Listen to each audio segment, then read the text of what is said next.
tem pensado nos caminhos que podem direcionar melhor a sua carreira? Ou você está muito presa aos obstáculos que existem? Ai, a cidade que eu estou é atrasada.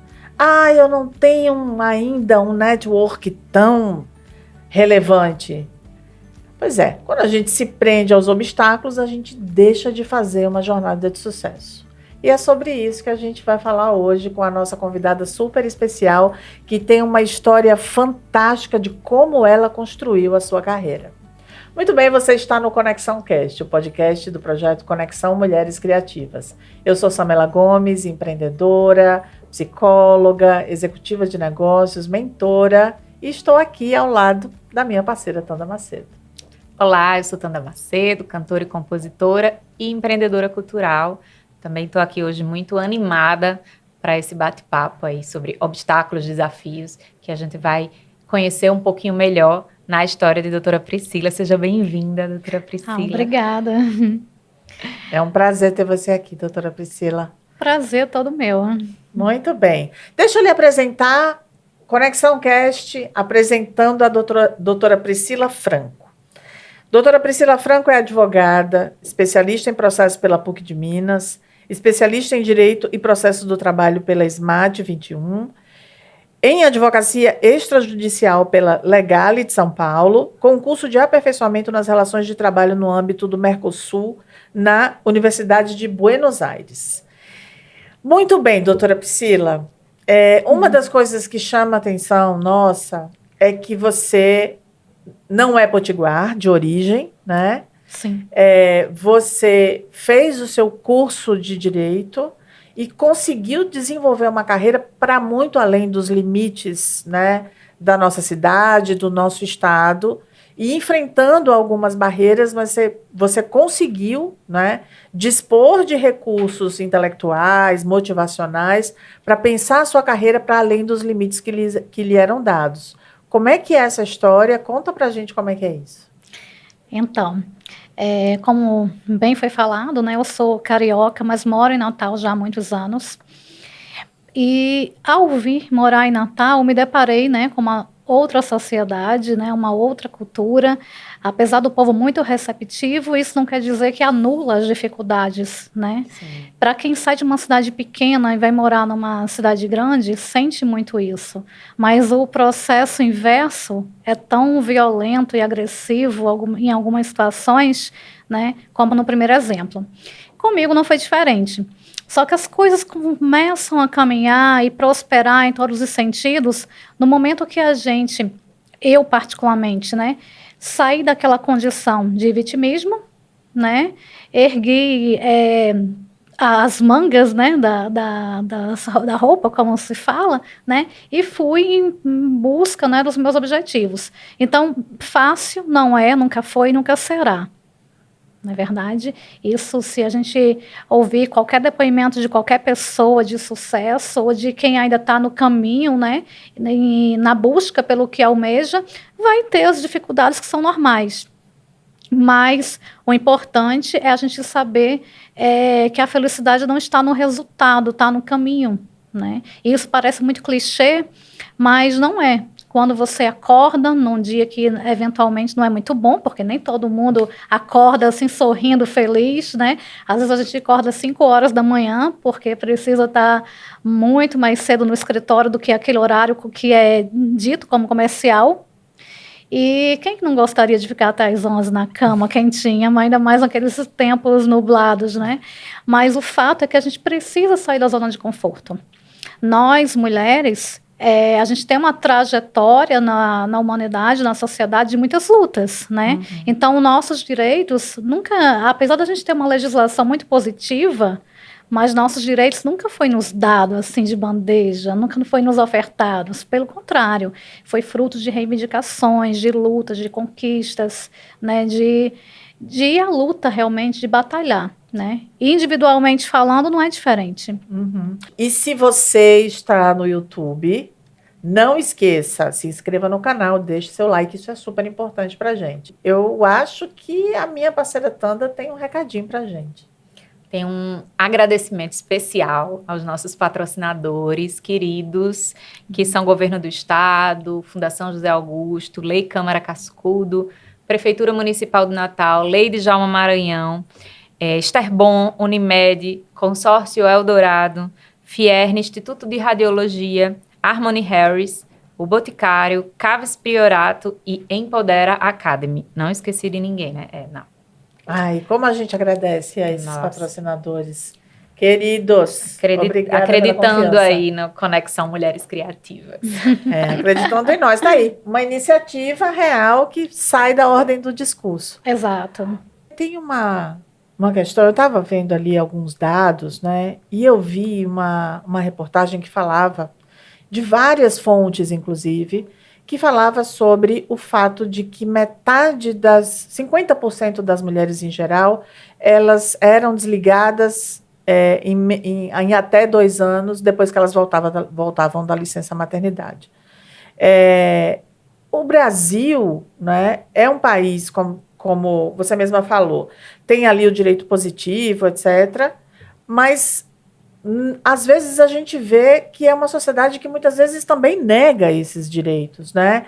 Como você hoje advoga não somente pelo trabalho, mas principalmente pelas causas, né, relacionadas ao trabalho.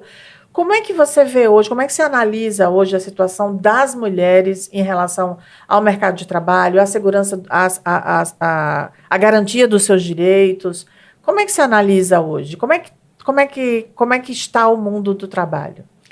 Então, ninguém bate no escritório de advocacia, né, ou na Justiça do Trabalho para dizer que está tudo bem, que o casamento está ótimo, que as contas estão em dias, que a empresa está fluindo. Infelizmente, a gente tem uma cultura no Brasil de não fazer uma advocacia preventiva, né?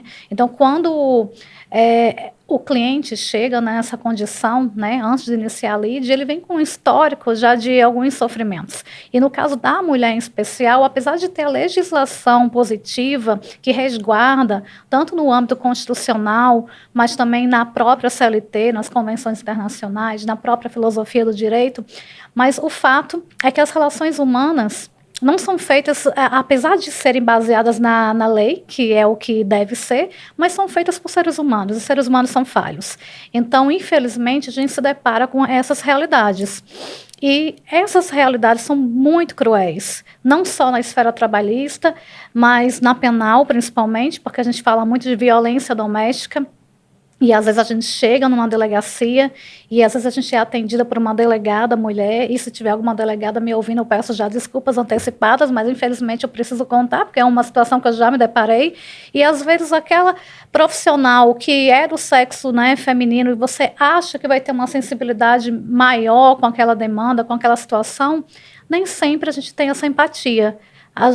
Já me deparei com profissionais homens tendo mais empatia, sensibilidade de algumas mulheres que chegavam. Então, a gente fala muito de empoderamento, né? Fala muito da gente abraçar as mulheres, de irem às lutas, de sororidade, né? Perfeitamente. Mas isso precisa sair do mundo dos discursos, né? Sim. Precisa ser por vias práticas, porque é aí que a gente vai ter realmente efetividade. Não só nas relações pessoais, mas nas instituições. Eu fiquei pensando, Samela, naquela questão, né, da sua licença, de como isso foi, não foi lidado como garantia, enfim. E sim, muitas mulheres que às vezes têm bebê, que ficam em casa, você falou desse dado de 2 anos, volta para o mercado de trabalho e são demitidas. Tem mulheres que têm questão de saúde mental, de licença para saúde mental, e quando voltam, tem esse preconceito na instituição, vixe, vai ter de novo, vai cair em depressão de novo. Vamos demitir, né? Assim, é muito mais... E eu acho que isso é um dos motivos que as empresas contratam muito mais homens do que mulheres ainda. Eu fico pensando, né, de que forma, você falou num direito preventivo, né? De que forma a gente pode também olhar para isso, sem ser quando estoura, sem ser nas urgências, né? Um direito que a gente possa ser mais humanizado no sentido de entender melhor. As mulheres, elas entendem pouco dessas garantias de direito, de que forma, além de estudar, né, lógico, assim, a gente poderia entender um pouco mais para que a gente fique mais atento e possa também ajudar outras mulheres em situações parecidas, seja de de licença maternidade, seja de assédio, enfim, de questões. Eu tenho visto muito questões de saúde mental, licenças, e as pessoas com medo de voltar para o trabalho depois desse mês de licença, sabe? Sim, fiquei pensando sobre isso enquanto você falava desse direito preventivo. Sim, o direito preventivo ele é muito importante, mas infelizmente não faz parte da cultura do Brasil, né? E isso é um caos, porque quando a gente se dá conta do problema, o problema já está ali instaurado, né? A gente teve recentemente esse caos da 123 milhas, né? Sim. Que quando os consumidores e a própria empresa se pronunciou, o problema já estava lá batendo, né, na porta. E, de repente, uma comunicação prévia teria amenizado e gerado até menos danos para a própria pessoa jurídica, né, dessa empresa no qual citei. E no caso das mulheres especialmente, no meu ponto de vista, uma forma de chegar ao acesso à justiça, fazer com que esse caminho fique menor, não é somente por meio do conhecimento, porque o conhecimento também é muito clichê, a gente fala muito, bate na tecla de educação, educação acaba virando a solução para todos os segmentos de problemas sociais que a gente tem hoje, né, na sociedade. Mas aí eu me pergunto, qual educação? Será que a educação que nós temos está sendo realmente eficiente e eficaz para chegar a essas mulheres?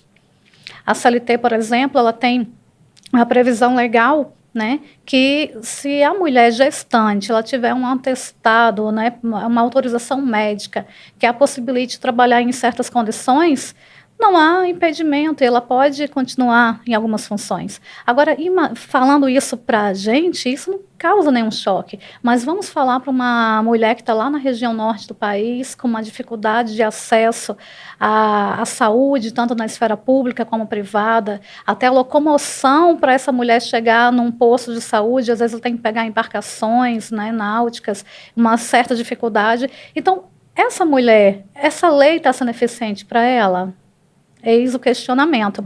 E aí a gente fala muito desse direito constitucional que é voltado para o nascituro, para a mulher gestante, essas garantias, mas também tem outros direitos das mulheres que são violados. Recentemente foi noticiado na mídia que uma mulher havia sido demitida por justa causa por se negar a fazer uma venda casada.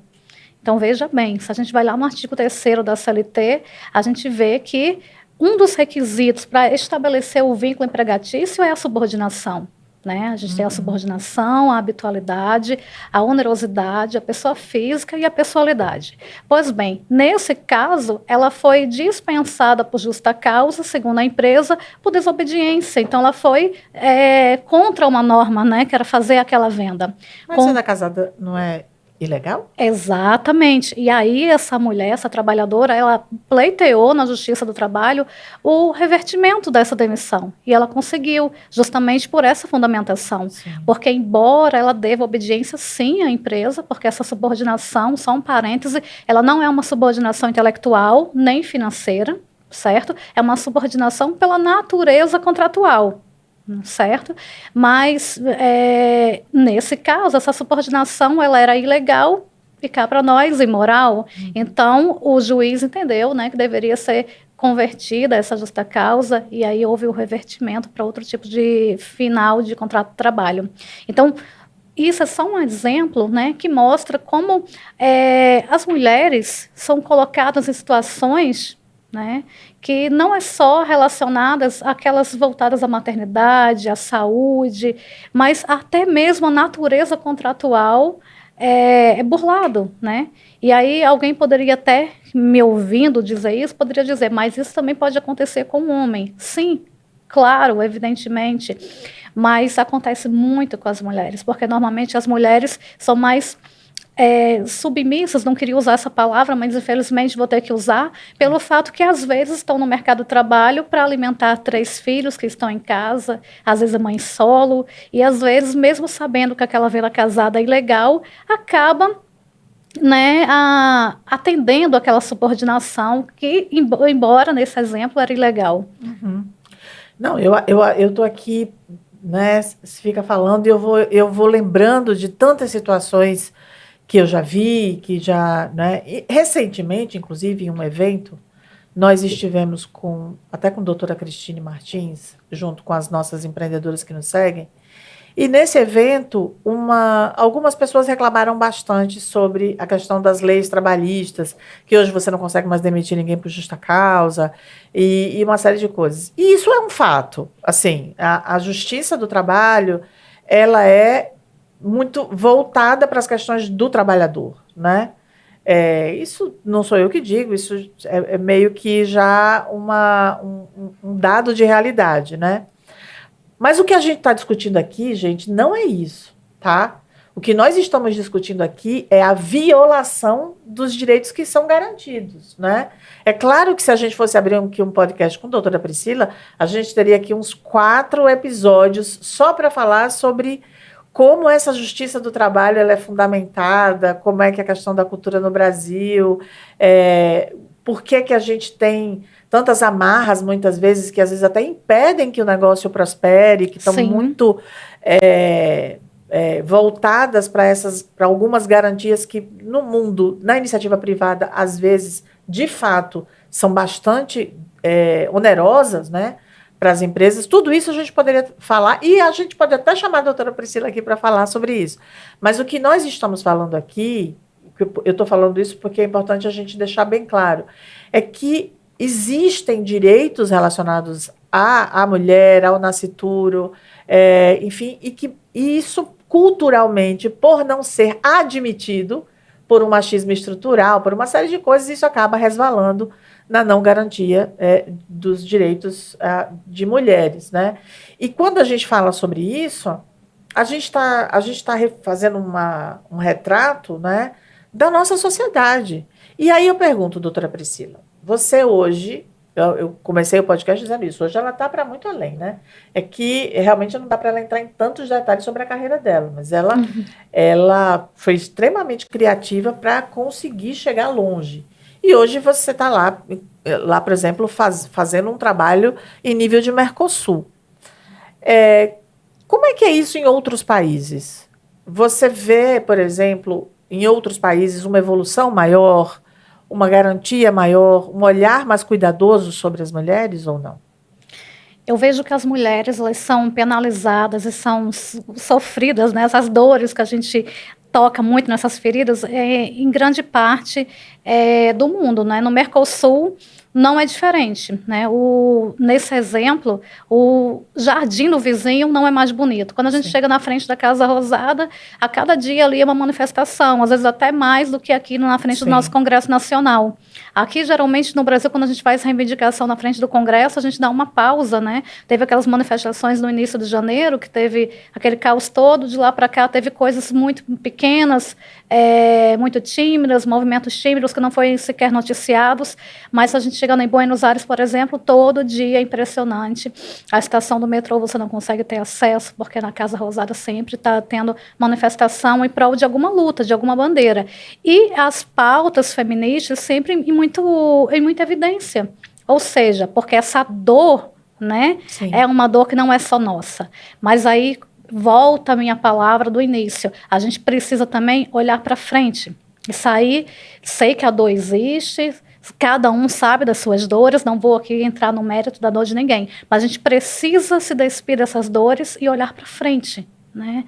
A gente precisa nós mesmos fazermos a nossa cirurgia, a nossa cicatrização e ir, porque infelizmente é árduo o caminho para a mulher, mas não tem outra saída. É isso mesmo. É o que a sociedade nos trouxe, né? E a gente não tem como fugir. E se a gente ficar na condição de vitimismo, só batendo na tecla, a gente não evolui, a gente não avança. Tem que ir para esse enfrentamento mesmo. Sim. Senão... E como ela falou, né, sair da ordem só do discurso, né? E ter, de fato, ações mais concretas, né? Porque se a gente fica na ordem só do discurso, a gente esvazia a ação, né? E a gente fica ali só com a palavra. Doutora Priscila, quais são hoje os grandes desafios que as mulheres enfrentam na sua visão? Eu acho que nós, mulheres, a gente fala muito que a gente que nós precisamos sermos ouvidas, né? Mas a gente precisa também ouvir. A gente precisa também fazer esse movimento contrário. Eu vejo muitas reivindicações, muita gente querendo ser ouvida, mas quando a gente está no campo de escuta, às vezes a gente não é bom ouvido para amiga, para mãe, para vizinha, para criança, e aí acaba virando uma bola de neve, aquele problema, né? E nós somos culpadas também de forma direta ou indireta por alguns problemas que nós vivenciamos. É muito cômodo e é muito popular, muito usual atribuir tudo também para o machismo, tudo para os homens, tudo para o ente público, para a administração pública, né? Mas nós também temos uma parcela quando a gente se omite, quando a gente não vai à luta, quando a gente não escuta, quando a gente não dá o ombro amigo, quando a gente acha que a briga de marido e mulher, ninguém mete a colher, quando a gente acha que a criança chorona do vizinho é só uma dor e às vezes não é, às vezes se trata de uma violência. Quando a gente tem uma colega do trabalho que fala de algum assédio, de alguma violência, e a gente não dá tanto ouvido, porque, afinal de contas, ela não tem prova para te ofertar naquela situação, naquela oportunidade, e aí você não dá muita credibilidade, né? E aí, quando você é a vítima, aí você quer o ouvido, né? Aí você grita, você quer atenção.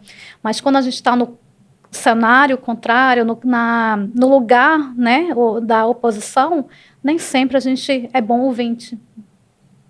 E aí precisa fazer esse exercício. E o quanto a gente contribui, são 3 coisas que eu estava aqui na cabeça, né? Uma que a gente falou, inclusive, lá quando a gente estava com Gênia, sobre o Conexão não ser sexista, né? Sim. Que a nossa luta... Acolher geral, né? Que a nossa luta não é contra os homens, é a favor das mulheres, né? Isso é importante porque não adianta você bater, né, nos homens como se eles fossem os vilões dessa história.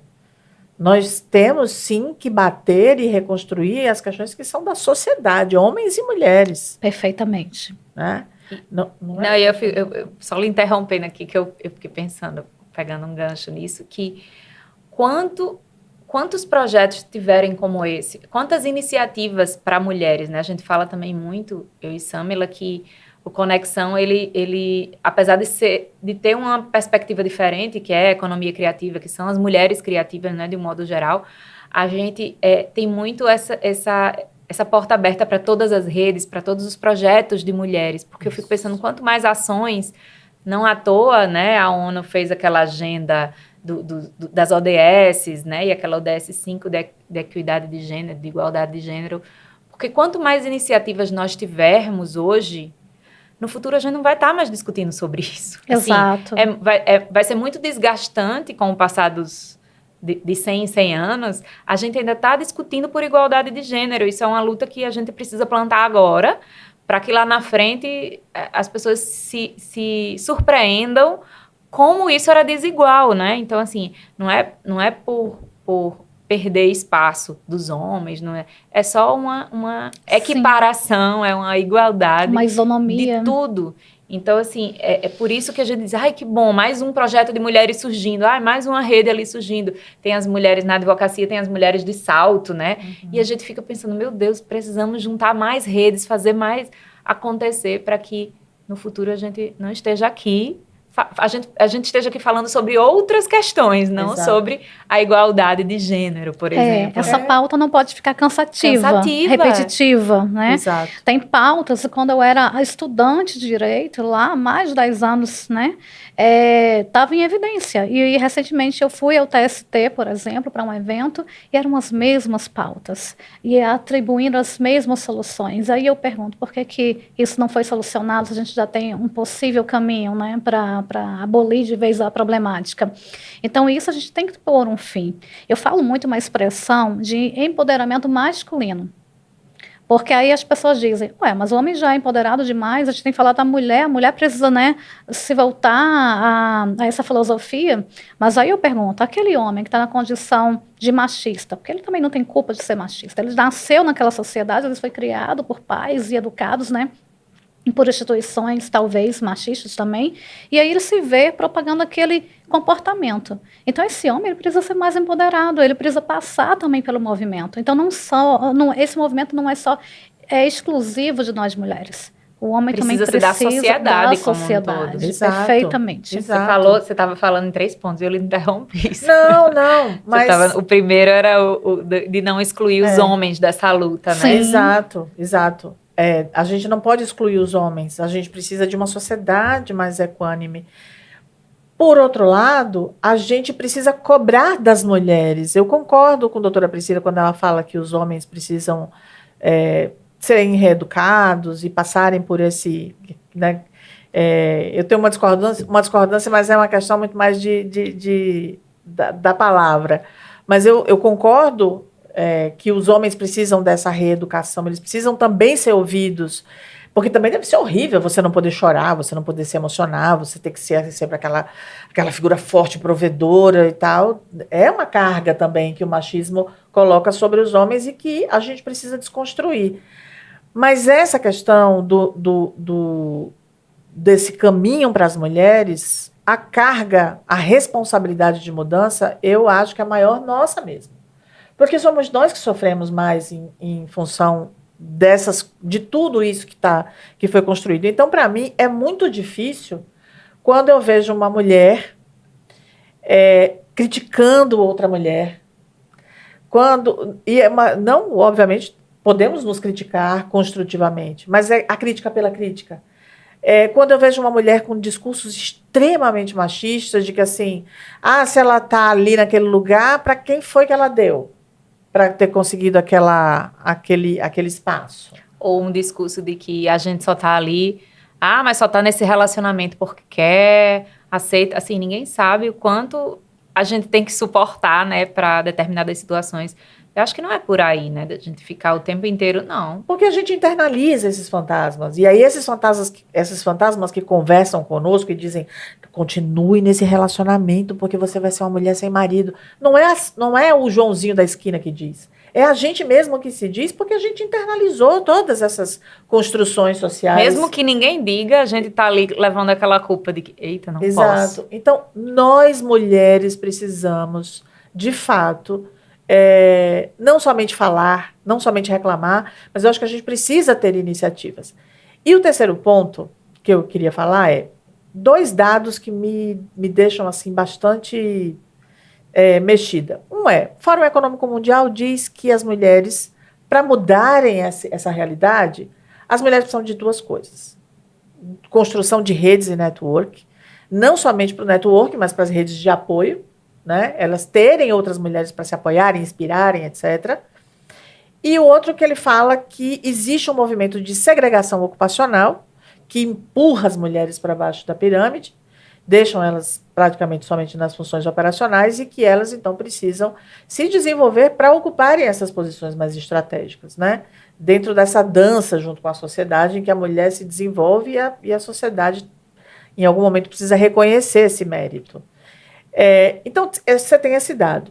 Aí a gente vai, a Federação do Comércio, eu estou, né, líder da FEComércio com elas, e lá nós fizemos uma pesquisa para entender esse perfil da mulher empreendedora no Rio Grande do Norte. E um dado mexeu muito comigo, porque uma grande parte dessas mulheres, mais de 40%, se eu não me engano, eu posso estar dizendo uma bobagem, porque eu não estou com o dado agora aqui, nem na cabeça tão fresco, mas é uma boa parte, não quer participar de uma rede. Não participo e não quero. Essa é a resposta. Então, o que faz uma mulher responder isso? Essa é uma coisa que a gente vai ainda estudar melhor lá na FEComércio com elas. Mas o que faz uma mulher não querer participar de uma rede? Eu fico imaginando que é justamente pelo segundo ponto que eu falei. Essa coisa de que as mulheres muitas vezes dizem assim, mas é a própria mulher que me condena. É a própria mulher que muitas vezes me critica desnecessariamente. É a própria mulher que me coloca muitas vezes numa condição de dizer assim, não, você precisa estar ali, naquele lugar específico de cuidado, porque nenhum outro é seu lugar. Então, eu fiquei imaginando, isso aqui é uma dedução minha, tá? A leitura minha, mas como nós precisamos, de fato, sermos menos machistas, né? Como a gente precisa, de fato, fazer algo em prol das mulheres, né? Algo efetivo, efetivo, né? Algo efetivo. Então, essas coisas eu fiquei aqui pensando, à medida que a gente estava ali falando, a doutora Priscila falando, eu fiquei aqui remexendo aqui nos meus Existem botões. duas dificuldades, né, da mulher. A mulher nem sempre ela tem a opção de poder sair de casa para fazer um network, né? E aí o virtual, né, esse mundo da tecnologia robótica, da informática, essa revolução toda que a gente teve, inclusive depois da pandemia para cá, ajudou muito as mulheres a despertarem, né, para esse caminho, fazer esse Sim. network, ainda que não presencial. Então, foi essencial, porém não é suficiente. Porque o network, ele, para ser um network assim, verdadeiro, ele precisa também sair da esfera virtual.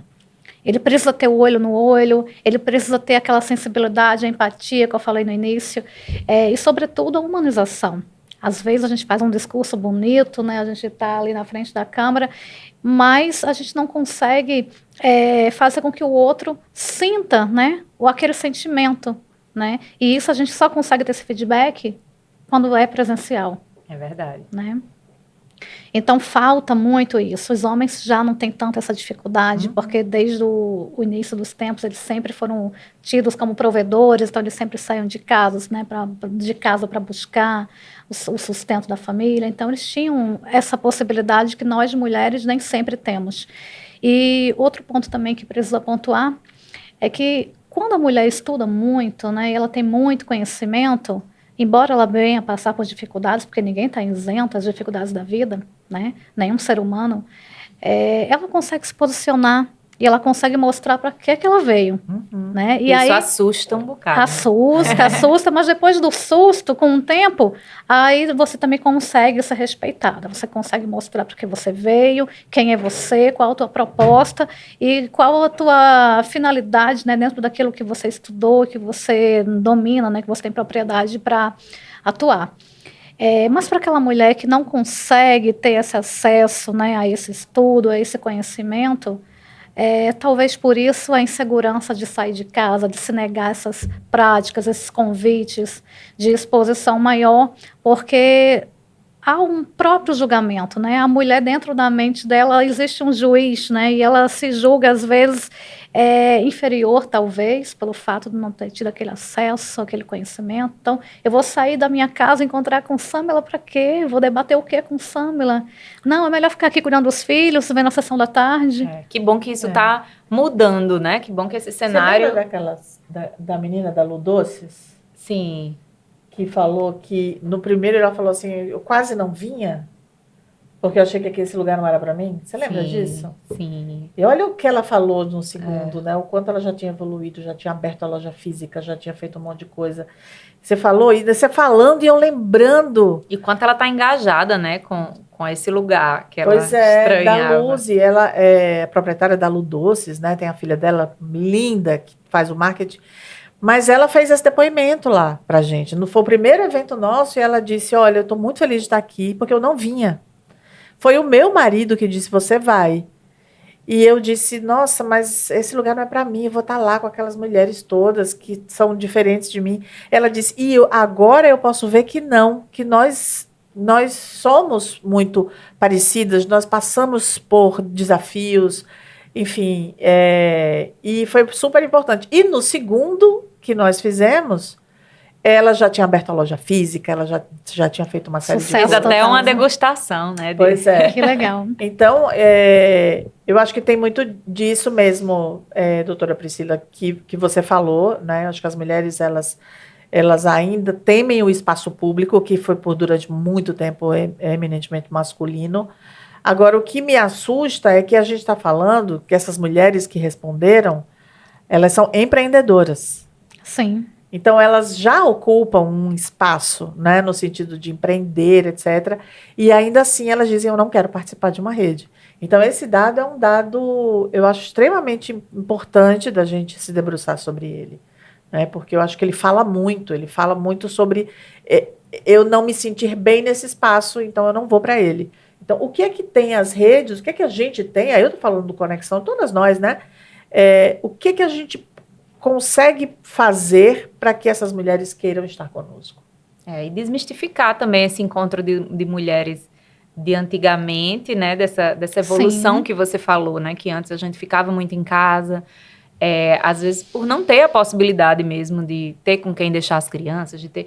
E essa questão da pandemia e do mundo digital veio para desmistificar, de ser um divisor de águas também, nessa coisa da mulher sair e empreender, seja digitalmente, presencialmente, e desmistificar também esses caminhos das redes, né? Que antigamente a gente não falava sobre isso. Então, quanto mais a gente fala da sororidade, de que a gente precisa se ajudar, de que a gente precisa se dar as mãos, talvez esses ambientes fiquem mais acolhedores também, né? Porque a gente não está lá na década de não sei quanto em que as mulheres se apontavam tanto. Agora a gente já ainda que isso aconteça e com frequência, a gente tem evoluído tanto que o número de redes tem crescido muito. Sim. Então é porque, por mais que exista essa pesquisa, existe uma porcentagem também de mulheres que se sentem acolhidas nesses espaços. Então, a gente precisa desmistificar nessa porcentagem que respondeu isso, para ver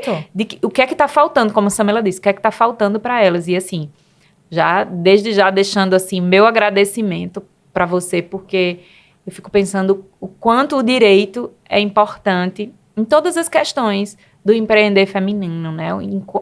Como a gente precisa estar conectada com o direito, conectada com essas garantias que existem, a gente nem sabe que existem. Sim. Então, assim, tentar, sobretudo isso, todas essas informações que você trouxe, mas tentar fazer desse direito um direito preventivo, né? Para que a gente não seja enganada, como a gente tanto para que a gente entenda que, eita, tá ultrapassando aqui o limite, né? Do que é legal, do que pode, do que não pode, porque isso tá aí nessas informações e nesse direito preventivo que a gente precisa buscar no dia a dia, né? Sim. É isso mesmo, Tanda. Agora sim, agora com o dado exato, participação em redes de apoio, 49% responderam 49%. Que não e nem gostariam. E essa pesquisa foi feita com uma amostra bastante representativa das empreendedoras do Rio Grande do Norte.